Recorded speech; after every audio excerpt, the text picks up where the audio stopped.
ARRY stock analysis is for tomorrow, Friday. In this 1 minute video, I will be telling you whether ARRY Technologies is a buy or not for me, 4th of July and onward.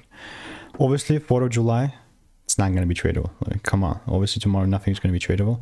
But especially like this thing, I'm looking to hopefully double down even more on this. Having done over 42,000 videos, I've seen what's printing money and what's not for me, genuinely speaking. And looking at ARRY, I'm gonna mark up the top myself, and oh my bad.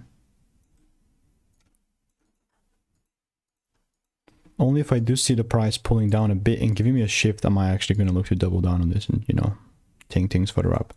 If that's not the case, I simply will not care. Like really, all I'm doing is I'm waiting in the meantime. Yeah, corrections are going to be a must, and if they do not occur, bro, that I just don't care. Like, I don't know why I overcomplicate this sort of stuff. You know, the more I've been in the market and the more I've seen, the easier it is, the more you can scale. And if you want my exact picks, my formula in Discord, just click the first link in the description. Absolute risk free. Tell 100 people that already tried it.